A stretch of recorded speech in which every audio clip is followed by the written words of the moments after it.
de Joseph Kabila Kabange, polémique autour de l'enseignement de base entre Cash et les FCC, acte de barbarie entre la police et le motocycliste et les différents voyages du chef de l'État. Ce sont les différents points que nous allons aborder tout au long de notre entretien avec Maître Bazin Pembe, coordonnateur du Dynamique Le Changement, ce maintenant du Cap pour le Changement. Bonjour Maître. Bonjour madame. Nous allons commencer avec le retour politique de Joseph Kabila. Est-ce que Kabila a déjà quitté la scène politique? Oui, merci pour la parole. Je sais que l'unique retour, les gens de par le monde attendent aujourd'hui, c'est le retour de Jésus. C'est ce retour de Jésus-là qui peut faire ampleur. Mais le retour de Joseph Kabila, je peux le dire, c'est un non-événement parce que Kabila était déjà dans la scène politique. Il a ses acteurs, ses acolytes qui travaillent déjà. Retourner dans la scène politique pour venir diriger son parti politique, c'est des droits. Mais faire son retour comme acteur ou candidat, la Constitution a tout verrouillé, même certaines lois de la République.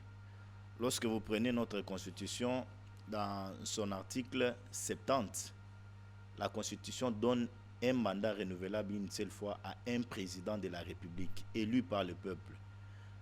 Kabila a fait un mandat, il a eu aussi le deuxième mandat avec Bonis. La même Constitution, dans l'article 108, alinéa 9 est clair, que Kabila ne peut plus encore revenir au pouvoir. On ne se limite pas que là, lorsque vous lisez aussi la loi du 26 juin 2018, si je ne me trompe pas, cette loi consacrée aux anciens chefs de l'État et certains corps constitués, dans son article 6, cette loi est claire. Donc M. Joseph Kabila, qui est le sénateur, n'a plus encore la chance de revenir sur la scène politique. Et si jamais il désistait dans sa casquette de sénateur à vie, est-ce qu'il peut postuler? Parce qu'aujourd'hui, c'est le sujet où d'autres aussi disent parce qu'il est sénateur à vie qui ne peut plus postuler. Comment cela se passe? Oui, postuler ou pas postuler, renoncer ou pas renoncer. Madame, je vous ai dit que la Constitution a tout verrouillé.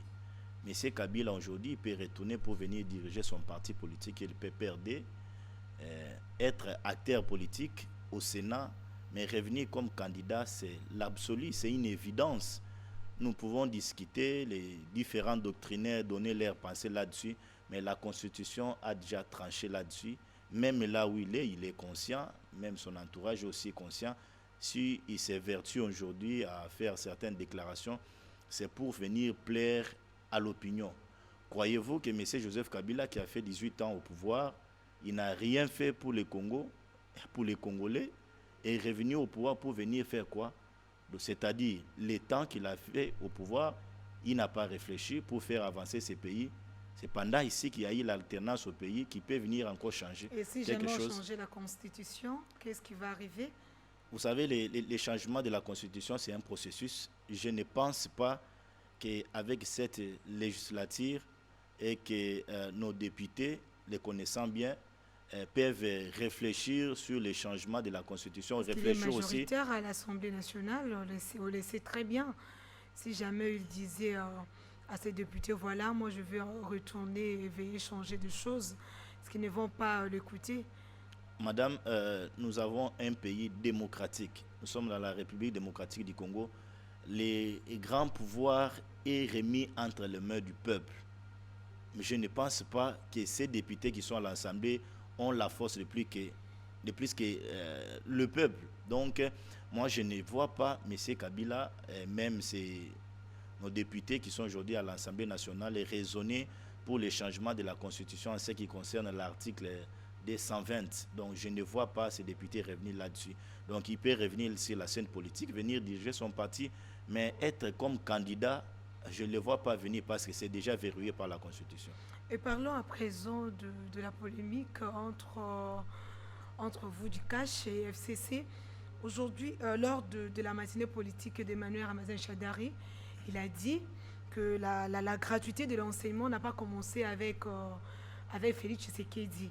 Parce que dans d'autres provinces, on le sait, cette gratuité était déjà effective. Mais seulement que le président actuel, Félix Tshisekedi, a rendu cela effectif dans la ville province de Kinshasa et puis dans certaines provinces qui restaient. Puis il y a Augustin Kabouya qui a répliqué en disant que la gratuité a commencé avec Félix Tshisekedi et que Félix Tshisekedi qui est le père de la gratuité de l'enseignement. Et pourquoi il y a ce tiraillement entre deux plateformes qui sont en coalition? Est-ce que nous sommes déjà en voie de divorce tel que souhaité par certains militants de l'UDPS? Oui, à ce stade, parler de divorce, c'est un peu fort, mais c'est tout à fait normal. Nous sommes dans un pays démocratique, que certains émettent des points de vue sur certains sujets brûlants dans les pays. Mais vous serez de mon avis et que la constitution du 18 février 2006 a été promulguée par M. Joseph Kabila. La promulgation de la constitution ne dit pas respecter cette constitution. L'article 43, parce que vous faites allusion à cela, à ce qui concerne la gratuité de l'enseignement, Kabila n'a pas eu à respecter cela.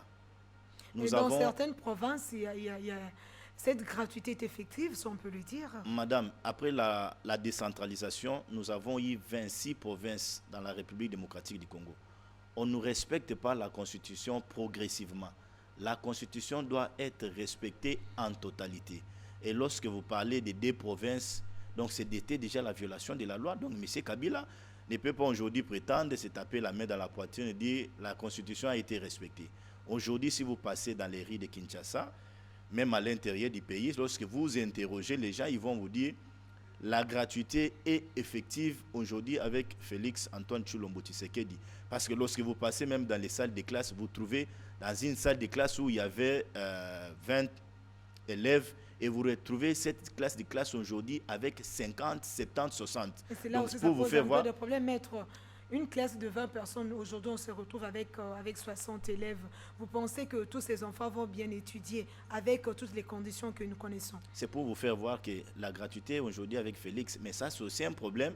Je pense que le gouvernement est en train de revoir pour construire certaines écoles, mais certaines salles de classe pour désengorger cette histoire. Donnons le temps à ces gouvernements qui manifestent certaines volontés pour les avancées et de la République. Donc je peux vous dire que Shadari peut parler pour faire plaire à ces militants qui étaient dans la salle à Lumbashi. Mais aujourd'hui, la population congolaise, même l'opinion, lorsque vous posez les problèmes à ceux qui concernent la gratuité, ils vont vous répondre sans hésiter que cela est devenu effectif avec l'arrivée de Félix Antoine Tshilombo Tshisekedi au pouvoir. Parlons de l'opposition. Aujourd'hui, il y a un problème au sein de l'Assemblée nationale où l'opposition n'arrive pas à se mettre d'accord pour désigner les gens qui doivent diriger le poste de commission qui leur est réservé. Comment vous trouvez cela? Pourquoi il y a toujours des problèmes au sein de l'opposition? Oui, cette fois-ci, avec ces nouveaux régimes, quand même, il y a une différence de taille. Les régimes, même le président de la République, est d'avis à ce que l'opposition soit organisée. Maintenant, s'il y a des petits soucis, c'est au sein de cette opposition qui ne parvient pas à régler certains différends qu'il y a entre eux.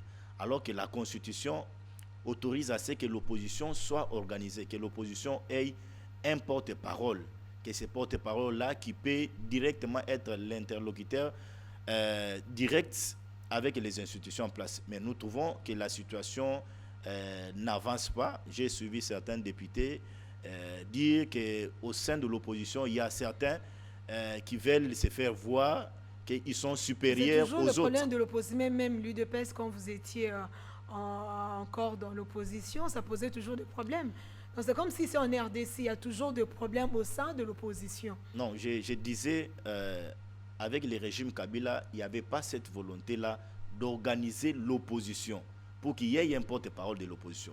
Maintenant, là, avec le président actuel, il veut à ce que... Mais qu'est-ce que le président fait pour organiser tout ça? Non, mais il a dit, le président lui-même a dit que je veux que l'opposition soit comme Kabila organisée. Le disait. Non, oui. Non, même Kabila, moi, je n'ai pas entendu une fois M. Joseph Kabila, et à moins que je me trompe, va entendu M. Joseph Kabila dans ses interventions, même devant le Sénat, devant l'Assemblée, confirmer haut et fort que je veux que l'opposition soit organisée. Au contraire, cette opposition s'est battue pour récupérer sa place jusqu'à ce que le mandat de Kabila a pris fin. Je n'ai pas vu l'opposition s'organiser. C'était ces gens-là qui étouffaient l'opposition. Maintenant, avec le président, il avait même mis un vœu de voir l'opposition prendre la place de l'ECOFIN, si je ne me trompe pas, au niveau de l'Assemblée nationale. Mais aujourd'hui, si vous voyez quand même, il y a les avancées. Aujourd'hui, l'opposition... l'ECOFIN, c'est l'UDPS. Oui, j'ai dit le président avait mis ces vœux-là. Oui.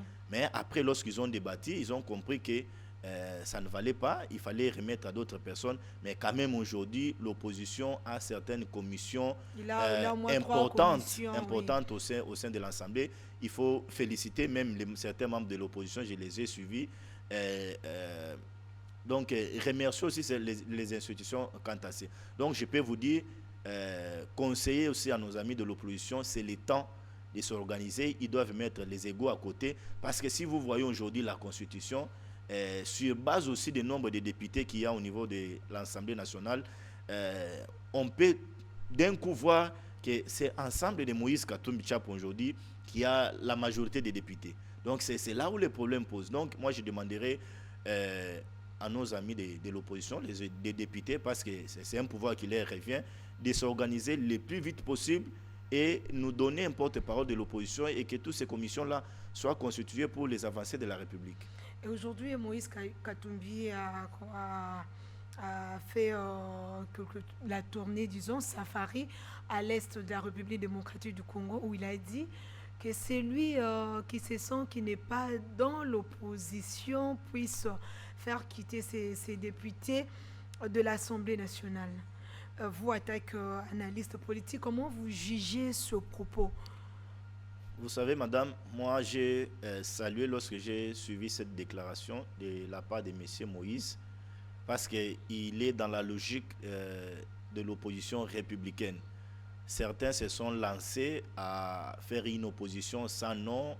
D'abord, ils ont appelé ça la résistance, ils ont appelé ça, ils ont tout qualifié. Mais aujourd'hui, ce n'est pas là où ils sont. Mais Moïse est dans la bonne logique, dans la logique constitutionnelle. C'est ça la volonté du peuple.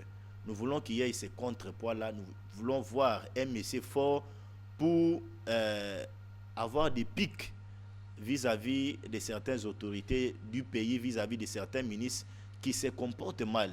C'est ça le pays.